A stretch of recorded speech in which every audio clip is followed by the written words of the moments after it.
لیکن آج ہماری سوسائٹی کے اندر حاضرین محترم ہم میں سے ہر شخص جو ہے اس گناہ کے اندر ملوث ہے۔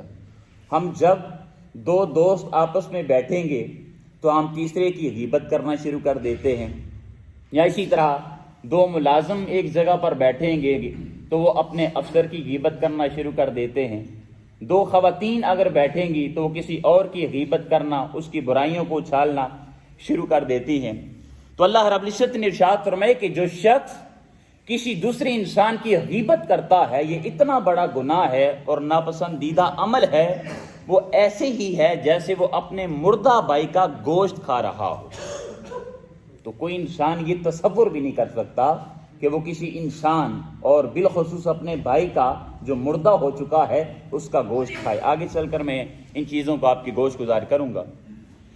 واتقوا اللہ، اور اللہ سے ڈرو، ان اللہ تواب الرحیم، بے شک اللہ رب العزت کی ذات جو ہے وہ توبہ کو قبول کرنے والی بھی ہے اور رحم کرنے والا بھی ہے۔ اب غیبت جو ہے دوستان زیوکار یہ کسے کہا جاتا ہے؟ غیبت کو اگر آسان سی ڈیفینیشن کے ذریعے، تعریف کے ذریعے آپ کے سامنے اس کی تعریف بیان کی جائے تو آپ یوں کہہ سکتے ہیں، اگر کوئی شخص کسی دوسرے انسان کی برائی بیان کرتا ہے اس کی پیٹھ کے پیچھے، جب وہ بندہ اس مجلس کے اندر موجود نہیں ہے تو اس کو عربی زبان کے اندر اور اردو زبان کے اندر غیبت کہا جاتا ہے۔ اس شان نزول کے بارے میں آپ جانتے ہیں کہ کوئی بھی آیت کریمہ ہوتی ہے یا کوئی بھی سورہ ہوتی ہے اس کے پیچھے کوئی نہ کوئی وجہ ہوتی ہے جس کو شریعت کی لینگویج میں، زبان میں یا ائمہ کی زبان میں اس کو شان نزول کہا جاتا ہے۔ یعنی کوئی بھی آیت کریمہ ہے یا اسی طرح سورہ مبارکہ ہے تو اس کے پیچھے کوئی نہ کوئی سبب ہوگا جس کے تحت اللہ رب العزت اس آیت کریمہ یا سورہ مبارکہ کا آقا علیہ السلام پر نزول فرماتا ہے۔ تو اس کے بارے میں تفسیر خازن کے اندر ائمہ بیان کرتے ہیں کہ اس کا شان نزول کیا ہے۔ حضور نبی کریم صلی اللہ علیہ وسلم آپ کا معمول تھا کہ جب آپ جہاد پر روانہ ہوتے، جہاد پر آپ جاتے، جنگ کے لیے جاتے، تو ظاہر ہے آقا علیہ السلام کے ساتھ امیر بھی ہوتے تھے، غریب بھی ہوتے تھے۔ تو حضور نبی کریم صلی اللہ علیہ وسلم دو امیروں کے ساتھ ایک غریب کو کر دیتے تھے، مختص کر دیتے تھے۔ اس کا مقصد کیا ہوتا تھا؟ مقصد یہ ہوتا تھا جو امیر ہیں ان کے پاس کھانے پینے کا سامان وافر ہوتا تھا، غریب ہے اس کے پاس کھانے پینے کا سامان نہیں ہے، تو غریب کو ان کے ساتھ اس لیے مختص کیا جاتا تھا تاکہ جب وہ امیروں کے ساتھ جائے تو وہ ان کی خدمت کرے، یعنی کھانا پکا کر ان کی خدمت میں پیش کر دیا۔ اگر کوئی اور حاجت ہے ان امیروں کو تو ان کی اس حاجت کو پورا کر دیا، یہ مقصد ہوتا تھا۔ اور امیروں کی ڈیوٹی یہ تھی، ان کی ذمہ داری یہ تھی کہ وہ جو خود کھاتے تھے پیتے تھے وہ اس غریب کو بھی کھلا دیتے تھے، لہذا دونوں کا کام چلتا رہتا تھا۔ تو ایک مرتبہ حضور نبی کریم صلی اللہ علیہ وسلم آپ نے حضرت سلمان رضی اللہ تعالیٰ عنہ آپ کو دو امیروں کے ساتھ مختص کر دیا کہ آپ ان کی خدمت کریں، آپ ان کو کھانا پکا کر کھلاتے۔ ایک مرتبہ آپ سو گئے، آرام کرنے لگے اور آپ ان کی خدمت میں کھانا پیش نہ کر سکے۔ اب انہوں نے کھانا طلب کرنے کے لیے آقا علیہ السلام کے باورچی کے پاس بھیجا، اور اس وقت حضور نبی کریم صلی اللہ علیہ وسلم آپ کے جو باورچی تھے وہ حضرت اسامہ رضی اللہ تعالیٰ عنہ آپ تھے۔ حضرت سلمان جب ان کے پاس آئے تو حضرت اسامہ رضی اللہ تعالیٰ عنہ آپ جواب دیتے ہیں کہ میرے پاس جو کھانا تھا وہ سارا کھانا ختم ہو چکا ہے، ابھی دینے کے لیے میرے پاس کچھ باقی نہیں ہے۔ حضرت سلمان یہی جواب دے کر ان امیروں کے پاس جاتے ہیں اور ان کو بتاتے ہیں کہ حضرت اسامہ نے جواب دیا کہ ہمارے پاس کھانا ختم ہو چکا ہے۔ اب انہوں نے ایک جملہ بولا، ان امیروں نے، وہ امیر کہتے ہیں کہ حضرت اسامہ نے بخل کیا ہے۔ کیا کیا ہے بولیے؟ بخل کسے کہتے ہیں؟ کنجوسی کو۔ انہوں نے کنجوسی کی ہے، انہوں نے بخل کیا ہے، بس یہ جملہ بولا۔ کچھ دیر کے بعد صحابہ کرام آقا علیہ السلام کی بارگاہ میں حاضر ہوئے۔ سارے صحابہ کرام حضور کی بارگاہ میں جب حاضر ہوئے تو وہ جو دو امیر تھے وہ بھی حضور کی بارگاہ میں حاضر ہوئے۔ آقا علیہ السلام نے جب ان کو دیکھا تو آپ نے ارشاد فرمایا کہ میں تمہارے منہ کے اندر خون کی رنگت دیکھ رہا ہوں۔ کیا دیکھ رہا ہوں؟ خون کی رنگت دیکھ رہا ہوں۔ وہ امیر عرض کرتے ہیں یا رسول اللہ صلی اللہ علیہ وسلم، ہم نے تو گوشت نہیں کھایا، ہم نے کوئی ایسی چیز نہیں کھائی جو خون والی ہو، گوشت ہم نے استعمال نہیں کیا۔ آقا علیہ الصلوۃ والسلام نے ارشاد فرمایا لیکن تمہارے منہ کے اندر خون کی رنگت ہے۔ پھر حضور نے انکشاف فرمایا۔ اب دیکھیں ہماری سوسائٹی کے کچھ لوگ آقا علیہ الصلوۃ والسلام کے بارے میں یہ باتیں کرتے رہتے ہیں، اور یہ عقیدہ بھی کچھ لوگوں کا ہے، اور وہ یہ کہتے ہیں کہ حضور نبی کریم صلی اللہ علیہ وآلہ وسلم کو دیوار کے پیچھے کی خبر نہیں ہے، یعنی وہ غیب کا علم نہیں رکھتے، وہ نہ مستقبل کو جانتے ہیں، نہ ماضی کو جانتے ہیں، نہ حال کو جانتے ہیں۔ دیوار کے پیچھے کی آقا علیہ الصلوۃ والسلام کو خبر نہیں ہے۔ اب دیکھیں یہ معاملہ کہاں پر پیش آ رہا ہے؟ کہ حضور کی نگاہوں کے سامنے پیش آیا؟ جی، حضور کی نگاہوں کے سامنے یہ معاملہ، یہ واقعہ پیش نہیں آیا، لیکن جب وہ لوگ حضور کی بارگاہ میں حاضر ہوتے ہیں تو آقا علیہ الصلوۃ والسلام نے کیا ارشاد فرمایا کہ میں تمہارے منہ کے اندر خون کی رنگت دیکھ رہا ہوں۔ اب اس کا مقصد کیا تھا؟ وہ کہتے ہیں یا رسول اللہ ہم نے گوشت نہیں کھایا، لیکن آگے جو جملہ کہنے کی ضرورت ہے اور جس کے سبب اللہ رب العزت نے اس آیت کریمہ کا نزول فرمایا ہے، وہ آقا علیہ الصلوۃ والسلام نے ارشاد فرمایا کہ تم نے اپنے بھائی کی غیبت کی ہے۔ کیا کی ہے؟ اس کی غیبت کی ہے۔ تو غیبت کے متعلق اللہ رب العزت نے بھی قرآن کریم میں کیا ارشاد فرمایا کہ جو انسان کسی دوسرے انسان کو برا بھلا کہتا ہے اس کی پیٹھ کے پیچھے جب وہ موجود نہیں ہوتا تو وہ ایسے ہی ہے جیسے اس نے اپنے مردہ بھائی کا گوشت کھایا ہو۔ اتنی بڑی سزا ہے جس کو وہ ناپسند کرتا ہے۔ اور آقا علیہ الصلوۃ والسلام نے بھی غیبت کی ایک ڈیفینیشن مقرر کی ہے اور ارشاد فرمایا، صحابہ کرام موجود تھے، آقا علیہ الصلوۃ والسلام ارشاد فرماتے ہیں، اور یہ حدیث پاک صحیح مسلم کی حدیث پاک ہے۔ احادیث کی جو کتب ہیں صحیح ستہ، جن میں سب سے جو اول درجہ ہے وہ بخاری شریف کا ہے، دوسرے نمبر پر مسلم شریف کا صحیح مسلم جو حدیث پاک کی بہت بڑی کتاب ہے، اس میں یہ حدیث پاک نقل ہوئی ہے۔ آقا علیہ الصلوۃ والسلام صحابہ کرام کو مخاطب کرتے ہیں اور ارشاد فرماتے ہیں، قالا اتدرون مل غیبہ، کیا تم جانتے ہو کہ غیبت کیا ہے؟ عرض کرتے ہیں قالوا اللہ و رسول عالم، یا رسول اللہ صلی اللہ علیہ وسلم ہم نہیں جانتے کہ غیبت کسے کہا جاتا ہے، اللہ جانے یا اس کا رسول جانے۔ تو حضور نبی کریم صلی اللہ علیہ وسلم آپ نے ارشاد فرمایا، قالا ذکرک اخاک بما یکرہ، آقا علیہ الصلوۃ والسلام نے ارشاد فرمایا کہ غیبت اس چیز کا نام ہے کہ تم اپنے بھائی کی ان باتوں کو بیان کرو جن کو وہ ناپسند کرتا ہو۔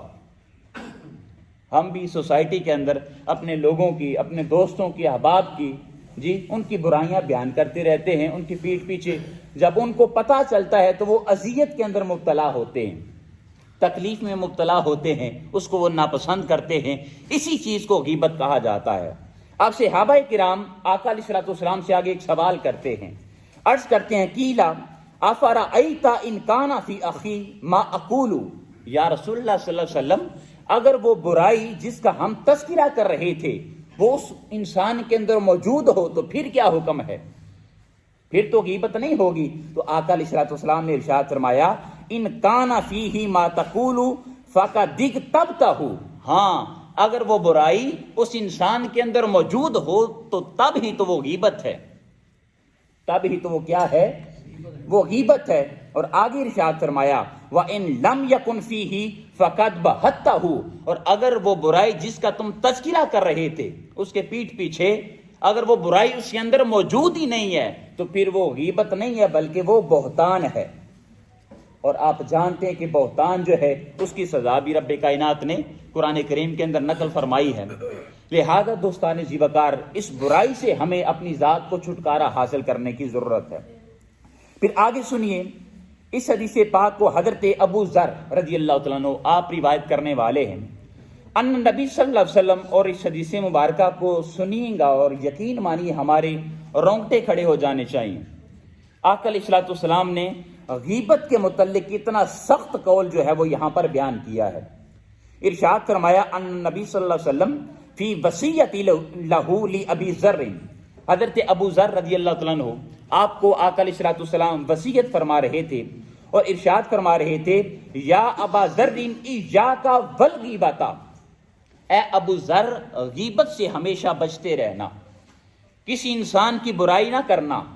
اور آگے ارشاد فرمایا، یہ جملہ جو بیان کرنے کی ضرورت ہے، ارشاد فرمایا فَإِنَّ الْغِیبَةَ أَشَدُّ مِنَ الزِّنَا۔ اگر آپ کو اس کا ترجمہ آتا ہو تو کیا ارشاد فرمایا، جو غیبت ہے یہ زنا سے زیادہ سخت ہے۔ زنا آپ جانتے کتنا بڑا گناہ ہے، گناہ کبیرہ ہے کہ کوئی انسان کیا کرے، زنا کرے، لیکن حضور نے ارشاد فرمایا کہ اگر کوئی بندہ اس برائی کے اندر مبتلا ہو جاتا ہے کہ اپنے بھائیوں کی برائیاں بیان کرتا رہتا ہے، لوگوں کے سامنے ان کی عزت اچھالتا رہتا ہے، تو ارشاد فرمایا کہ غیبت کرنا یہ زنا سے زیادہ سخت ہے۔ حضرت ابو ذر رضی اللہ تعالیٰ عنہ آپ آگے عرض کرتے ہیں یا رسول اللہ صلی اللہ علیہ وسلم وَلِمَا ذَاكَ یا رسول اللہ صلی اللہ علیہ وسلم، یا رسول اللہ یہ آپ کیا ارشاد فرما رہے ہیں، غیبت تو انسان زبان سے کر رہا ہے، برائی فقط بیان کر رہا ہے، یہ زنا سے زیادہ سخت کیسے ہے؟ تو اس کی آگے تفصیل آقا علیہ الصلوۃ والسلام نے ارشاد فرمائی ہے۔ ارشاد فرمایا قالا لِأَنَّ الرَّجُلَ يَزْنِي فَيَتُوبُ إِلَى اللَّهِ فَيَتُوبُ اللَّهُ عَلَيْهِ۔ ارشاد فرمایا کہ زنا جو ہے یہ غیبت سے نیچے درجہ اس کو کیوں ہے؟ اس لیے کہ جس انسان سے یہ غلطی ہو چکی ہے، اس نے زنا کر لیا، لیکن جب وہ پختہ دل کے ساتھ، ارادے کے ساتھ اللہ رب العزت کی بارگاہ میں سچے دل سے توبہ کر لیتا ہے اور یہ ارادہ کر لیتا ہے اور اللہ رب العزت کی بارگاہ میں یہ وعدہ کرتا ہے، یہ عہد کرتا ہے کہ باری تعالیٰ آج کے بعد میں یہ گناہ سرزد نہیں کروں گا، مجھے معاف کر دے، تو آقا علیہ الصلوۃ والسلام نے ارشاد فرمایا کہ اللہ پاک اس کے اس گناہ کو معاف فرما دے گا، گناہ کو معاف کر دیا جائے گا۔ لیکن غیبت کے بارے میں آقا علیہ الصلوۃ والسلام نے کیا ارشاد فرمایا؟ ارشاد فرمایا وَالْغِیبَةُ لَا تُغْفَرُ حَتَّى يَغْفِرُهَا صَاحِبُهَا۔ وسائل الشیعہ لشیخ محمد بن الحسن بن علی، آپ نے اس کو اپنی کتاب کے اندر اس حدیث پاک کو نقل فرمایا ہے۔ آقا علیہ الصلوۃ والسلام نے ارشاد فرمایا کہ جو زنا اگر سرزد ہو جائے، اگر وہ انسان سچے دل سے اللہ رب العزت کی بارگاہ میں توبہ کرے گا تو خالق کائنات اس کے گناہ کو معاف کر دے گا، لیکن غیبت کا گناہ اس وقت تک معاف نہیں ہوگا جب تک وہ بندہ، جب اس نے کسی دوسرے انسان کی غیبت کی ہے، اس کے پاس جا کر معافی نہیں مانگ لیتا۔ بولیے ذرا، کیا نہیں کر لیتا؟ معافی نہیں مانگ لیتا، اس کے پاس نہیں جاتا اور یہ اسے نہیں کہتا کہ حضرت صاحب مجھ سے غلطی سرزد ہو چکی ہے، ہم فلان جگہ پر بیٹھے تھے، ہم نے آپ کی برائیوں کا تذکرہ کیا ہے، ہم نے آپ کی عزت کو اچھالا ہے، لہذا مجھے اللہ کی رضا کی خاطر معاف کر دیں۔ جب تک ہم اس کے پاس جا کر معافی طلب نہیں کریں گے تب تک اللہ رب العزت بھی معاف نہیں فرمائے گا۔ اس لیے آقا علیہ الصلوۃ والسلام نے اس کو زنا سے زیادہ سخت قرار دیا ہے۔ پھر اسی طرح آقا علیہ الصلوۃ والسلام کی ایک اور حدیث پاک ہے، اور یہ حدیث پاک شب معراج کی ہے۔ آقا علیہ الصلوۃ والسلام نے ارشاد فرمایا، اور اس حدیث پاک کو روایت کرنے والے ہیں حضرت انس بن مالک رضی اللہ تعالیٰ عنہ۔ حضور نے ارشاد فرمایا لما ارجا بی مررت بقوم لہم اظفار من نحاس۔ حضور نے ارشاد فرمایا کہ جب مجھے معراج کروائے گی، اللہ رب العزت نے آقا علیہ الصلوۃ والسلام کو اپنی ملاقات کے لیے عرش پر طلب کیا، تو حضور نے ارشاد فرمایا کہ جب میں گزر رہا تھا تو میرا گزر ایک قوم کے پاس سے ہوتا ہے، میں نے دیکھا کہ اس قوم کے جو ناخن ہیں وہ تانبے کے ہیں۔ کس چیز کے ہیں؟ تانبے کے۔ تانبا بھی ایک دھات ہوتی ہے، جس طرح یہ سٹیل ہے یا لوہا ہے، سونا ہے، چاندی ہے، اسی طرح تانبا بھی ایک دھات ہے۔ اگر آپ کو یاد ہو اپنا پرانا وقت، مجھے یاد ہے کہ والدہ صاحبہ کو دہیج میں غالباً ایک تانبے کی وہ پرات دی گئی تھی۔ پرانے زمانوں میں برتن دہیج کے اندر جو دیے جاتے تھے ان میں کوئی چھوٹا پلیٹ ہو جاتی، کوئی پرات، اس طرح کی چیزیں ہوتی تھیں، اور جن کو وہ پرانے وقتوں میں پرچتیاں بنائی جاتی تھی ان کے اوپر وہ سجایا جاتا تھا۔ تو تانبا، آقا نے ارشاد فرمایا کہ ان لوگوں کے جو ناخن تھے وہ کس چیز کے تھے؟ تانبے کے تھے۔ پھر آقا علیہ الصلوۃ والسلام نے آگے کیا ارشاد فرمایا؟ ارشاد فرمایا یخمشون وجوہہم وصدورہم، ان تانبے کے ناخنوں سے وہ لوگ، وہ قوم اپنے چہروں کو بھی یوں کچل رہے تھے اور اسی طرح اپنے سینوں کو بھی کچل رہے تھے، یعنی خارش کر رہے تھے، اپنے چہروں کو بھی رگڑ رہے تھے ان تانبے کے ناخنوں سے، اور اپنے صدور، اپنے سینوں کو بھی رگڑ رہے تھے۔ اور آقا علیہ الصلوۃ والسلام نے آگے ارشاد فرمایا فَقُلْتُ مَنْ هَؤُلَاءِ يَا جبریل، حضور علیہ الصلوۃ والسلام نے سیدنا جبریل امین علیہ السلام سے سوال کیا۔ آقا علیہ الصلوۃ والسلام پوچھتے ہیں اے جبریل، یہ کون لوگ ہیں کہ جو تانبے کے ناخنوں سے اپنے چہروں کو بھی اور اپنے سینوں کو بھی کچل رہے ہیں، رگڑ رہے ہیں؟ تو حضرت جبریل امین علیہ السلام آپ جواب دیتے ہیں قالا هؤلاء الذین یاکلون لحوم الناس ویدعون فی اعراضهم۔ حضرت جبریل امین آپ جواب دیتے ہیں کہ یہ وہ لوگ ہیں جو دوسرے انسانوں کی غیبت کرنے والے تھے، ان کی غیبت کرتے تھے، ان کی برائیوں کو اچھالتے تھے، لوگوں کے سامنے بیان کرتے تھے، پیٹھ پیچھے ان کی برائیوں کو بیان کرتے تھے، لوگوں کی عزت کو اچھالتے تھے۔ تو ان کے بارے میں آقا علیہ الصلوۃ والسلام نے ارشاد فرمایا کہ ان کے تانبے کے ناخن ہوں گے، اور یہ سزا جو ابھی میں نے آپ کے سامنے بیان کی ہے، دوزخ کے اندر ان لوگوں کی سزا کے اندر مبتلا کر دیا جائے گا۔ اب اس کے بارے میں مشکات المصابیح کے اندر آقا علیہ الصلوۃ والسلام نے ایک کفارہ بھی بیان کیا ہے، یعنی اگر کوئی شخص غیبت کے اندر مبتلا ہو جاتا ہے، اس سے یہ گناہ سرزد ہو جاتا ہے، تو اس کا کفارہ کیا ہے؟ اب یہاں پر بھی ائمہ کے مختلف اقوال ہیں، لیکن میں ایک چیز آپ کی گوش گزار کر دیتا ہوں۔ آقا علیہ الصلوۃ والسلام نے ارشاد فرمایا ان من کفارۃ الغیبۃ ان تستغفر لمن اغتبتہ تقول اللہم اغفر لنا ولہ، کہ وہ شخص سچے دل سے اللہ رب العزت کی بارگاہ میں توبہ کر لے، استغفار کر لے۔ اگر اس نے غیبت کر لی ہے کسی بھائی کے، اپنے کسی انسان کی، تو اس انسان کو چاہیے کہ اللہ رب العزت کی بارگاہ میں پلٹ جائے، استغفار کرے اور سچے دل سے اللہ رب العزت کی بارگاہ میں توبہ کر لے، اور اپنے لیے بھی مغفرت طلب کرے اور اپنے بھائی کے لیے بھی مغفرت طلب کرے، تو اللہ رب العزت اس کی اس گناہ کو معاف فرما دے گا۔ اب یہاں پر ائمہ کے دو اقوال ہیں۔ ایک قول یہ ہے کہ مثلا ہم یہاں پر بیٹھے ہیں، ہدایت صاحب بیٹھے ہیں، صابر صاحب بیٹھے ہیں، اب ان دو لوگوں کی اگر میں نے غیبت کر دی ہے، مثال دے رہا ہوں، مجھ سے غیبت سرزد ہو چکی ہے، اب اگر تو ان کو پتہ چل گیا ہے کہ حضرت صاحب نے ہماری غیبت کی ہے، انہوں نے ہماری عزت کو اچھالا ہے، لوگوں کے سامنے بیان کیا ہے، تو اگر ان کو پتہ چل چکا ہے تو ائمہ کہتے ہیں تب تک آپ کا یہ گناہ معاف نہیں ہوگا جب تک آپ ان کے پاس جا کر معافی نہیں مانگ لیتے۔ بات سمجھے آپ؟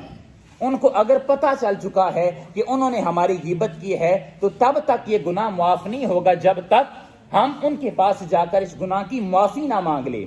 اور دوسرا ائمہ بیان کرتے ہیں اگر ان کو پتہ نہیں چلا ہم نے کسی کی غیبت کی، لیکن اس انسان کو پتہ نہیں چلا کہ اس نے ہماری غیبت کی ہے، تو پھر ائمہ بیان کرتے ہیں اس کے پاس جانے کی ضرورت نہیں ہے، بلکہ اللہ رب العزت کی بارگاہ میں سچے دل سے انسان توبہ کر لے، خالق کائنات کی بارگاہ میں رجوع کر لے اور پختہ عہد کر لے، وعدہ کرے رب کائنات کی ذات کے ساتھ کہ باری تعالیٰ یہ گناہ مجھ سے سرزد ہو چکا ہے، آج کے بعد میں یہ گناہ نہیں کروں گا، تو ممکن ہے کہ خالق کائنات اس انسان کے اس گناہ کو معاف فرما دے۔ تو یہ دو اقوال ہیں ہمارے پاس۔ حاضرین محترم، اب یہاں پر باتیں تو بہت زیادہ ہیں لیکن میرے پاس وقت نہیں ہے۔ اب غیبت کی مختلف صورتیں ہوتی ہیں، ایک دو چیز بیان کر کے اجازت چاہتا ہوں۔ غیبت کی مختلف صورتیں ہیں۔ غیبت جس طرح زبان سے ہوتی ہے، اسی طرح ائمہ بیان کرتے ہیں کہ غیبت اشاروں سے بھی ہوتی ہے۔ دو انسان آپس میں بیٹھے تھے، تیسرا وہاں سے گزرا تو وہ سر کے ساتھ اشارہ کر دے گا، تو یہ سر کے ساتھ اشارہ کرنا دوسرا بندہ سمجھ جائے گا کہ اس نے اس کی برائی بیان کی ہے۔ آنکھ کا اشارہ کر دے، کسی کو آنکھ کا اشارہ کر دیا، تو یہ بھی کیا ہے؟ یہ غیبت ہوگی۔ اگر دل کے اندر نیت ہے کہ میں دوسرے انسان کی برائی کر رہا ہوں تو یہ کیا ہوگا؟ بولیے، یہ غیبت کے اندر شمار ہوگا۔ جس طرح زبان کے ساتھ غیبت ہوتی ہے، اسی طرح اشاروں کے ساتھ بھی غیبت ہوتی ہے۔ پھر اسی طرح کسی کی نقل اتارنا، اللہ نہ کرے اگر کوئی ایسا شخص ہے جو صحیح طرح سے چل نہیں سکتا، کوئی کینسر کا مرض تھا، ٹانگ کٹ چکی ہے، یا فالج کا اٹیک ہوا، سے چل نہیں سکتا، تو کوئی دوسرا شخص اگر اس کی نقل اتارتا ہے اس کو حقیر کرنے کے لیے، اس کو نیچا دکھلانے کے لیے، تو اس کو بھی ائمہ بیان کرتے ہیں کہ یہ اس کا کرنا، یہ بھی کیا ہوگا، غیبت کے اندر شمار ہوگا۔ پھر اگر کوئی انسان صحیح طرح سے بول نہیں سکتا، اس کا جو کنٹینٹ ہے یا اس کا جو انداز ہے، تلفظ ہے بات کرنے کا، وہ صحیح نہیں ہے، صحیح طرح سے گفتگو نہیں کر سکتا، لوگوں کو سمجھ نہیں آتی، تو اگر کوئی انسان دوسرا بندہ اس کا مذاق اڑانے کے لیے اس کی نقل کرتا ہے، اسی طرح بولنے کی کوشش کرتا ہے، تو یہ بھی کیا ہوگا، بولیے، یہ بھی غیبت ہوگی اس انسان کی۔ اسی طرح بہت ساری غیبت کی اقسام ہے۔ پھر مردہ انسان، جو انسان اس دنیا سے رخصت ہو چکا ہے، دنیا سے ہی چلا گیا ہے، اس انسان کی بھی غیبت کی جاتی ہے۔ مثلا اس کی برائیوں کو بیان کیا جائے، بھئی انسان چلا گیا تو آپ اس کو چھوڑ دیجئے، اس کی جو اچھائیاں ہیں ان کو بیان کریں، یا اللہ رب العزت کی بارگاہ میں دعا کریں کہ باری تعالیٰ اس کی مغفرت فرما دے، اس کی توبہ فرما دے۔ لیکن ہم میں بہت سارے افراد ان لوگوں کی بھی برائیاں بیان کرتے رہتے ہیں جو اب اس دنیا کے اندر نہیں رہے، اس دنیا سے انتقال کر چکے ہیں۔ لہذا دوستان زیوکار، ان چیزوں پر ہمیں نظر ثانی کرنے کی ضرورت ہے۔